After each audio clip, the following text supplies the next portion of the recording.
আসসালামু আলাইকুম ভিউয়ার্স, আশা করি ভালো আছেন। আজকে আমরা ওয়াটপ্যাড এর 3 নং ক্লাস করব। তো চলো শুরু করি।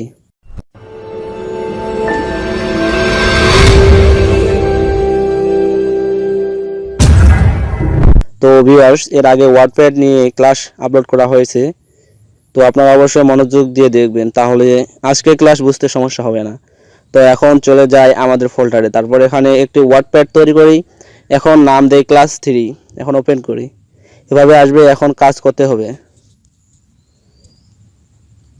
আজকে আমরা শিখব প্যারাগ্রাফ এর কাজ, যেগুলো অনেক গুরুত্বপূর্ণ বলে ধরা হয়। প্যারাগ্রাফের ভিতরে অনেক সেটিং আছে, যেগুলো জানা অবশ্যই দরকার আছে।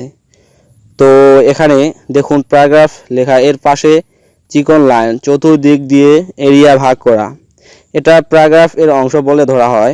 তো বোঝার জন্য এখানে কিছু লিখি, তারপর সিলেক্ট করে এখানে ক্লিক করি। দেখুন একটু একটু ডানে যাচ্ছে, যত ক্লিক করি ততবারে সরে যাচ্ছে।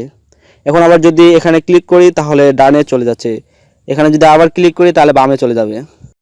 তো এই দুইটি অপশন লেখা এভাবে সরাসরি করার জন্য ব্যবহার করা হয়। এখন এখানে একটি এন্টার দেই, তারপর এখানে ক্লিক করি, লেখাগুলো সিলেক্ট করি, স্টাইল যোগ করতে পারি।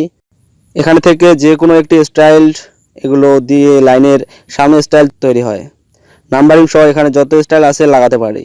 তো এখন দেখাবো এই চিহ্ন এর ব্যবহার কেন করা হয়। তো এখন লেখাগুলো সিলেক্ট করে এখানে ক্লিক করি, তারপর সিলেক্ট করে ইচ্ছে মতো এটি ব্যবহার করা হয় এই লাইনে হতে পরের লাইনের দূরত্ব তৈরি করতে। তো এখানে ক্লিক করে দেখতে পারেন কি কাজ হচ্ছে। এখন দেখাবো এই চিহ্নগুলোর ব্যবহার। এগুলো ব্যবহার করে লাইনের শুরু এবং শেষ কীভাবে সাজানো থাকে বা রাখতে হবে ব্যবহার করা হয়। এভাবে ক্লিক করে দেখুন লেখা থাকবে, দেখা যায়। এটি ব্যবহার করে আপনি ডিসেকশন দিতে পারেন। ডানে বামে প্রথমে লাইনে কেমন হবে, কোন জায়গায় থাকবে, পেজের স্পেস কতটুকু থাকবে, সিলেক্ট করা হয়। তো এখানে চাহিদা অনুযায়ী পরিবর্তন করতে পারেন, তারপর ওকে করবেন, কাজ হয়ে যাবে ইনশাআল্লাহ।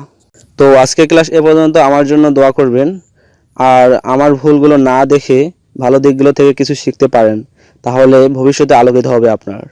আর আমার জন্য দোয়া করে পাশে থাকবেন লাইক দিয়ে। আল্লাহ হাফেজ।